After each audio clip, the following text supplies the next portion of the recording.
daming kakayahan ng binatang yon. At bukod sa matalino siya, mabait din siyang tao. Magalang.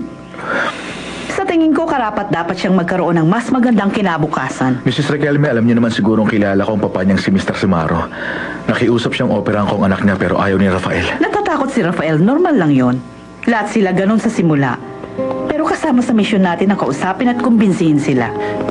Sa totoo lang, simulat sa pool, ito na siguro ang pinakapaborito kong gawain na iniutos sa akin. Pero, bago ka pa makagawa ng kung ano, huwag mo kalimutang isa kang binibini.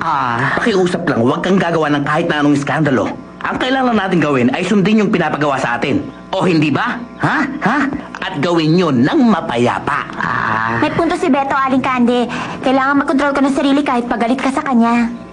Anong sinasabi niyo magkontrol ng sarili? Hindi. Pag nagkaroon ako ng pinakamaliit na oportunidad, pues maghanda na si Ana Julia. Dahil sa oras na magalit ako, lalabas na ang tunay na Candelaria.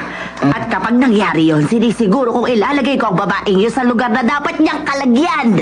Kahit ako tatapusin ko rin siya. Sige, tayo na. Oh, anong problema? Parang alam ko na. Siguro na si Santi kayo sa trabaho niyo, kaya ganyan ang itsura niyo, no? Ay, mali ka. Dahil ang totoo niyan, ang totoo talaga niyan. Teka muna, Candelaria. Huminto ka muna. Hayaan mong ako na lang ang gumawa nito dahil isa akong tunay na lalaki. Hindi, ayoko. Ako dapat ang magsabi dito sa kanya. Sige, habang nagtatalo kayo, papasok na ako.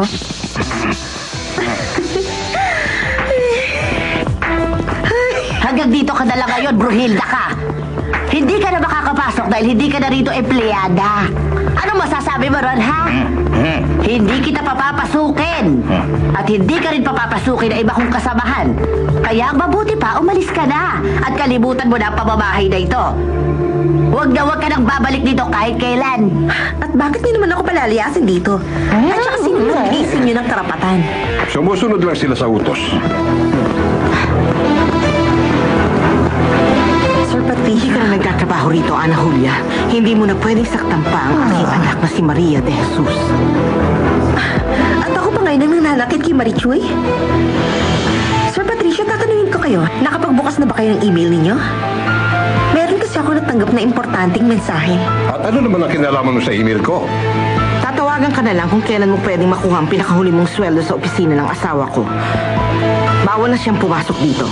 Alam niyo na kung anong kailangan gawin. Wala na siyang kinalaman dito sa bahay. Lumayas ka na. Wala ka nang dapat gawin dito sa amin. Ano pang hinihintay mo? Lumayas ka na. Kumilos ka na. Huwag ka nang tumayo-tayo dyan. Alis na. Sige na. Oo na, aalis na ako. Huwag niyo na akong hawakan.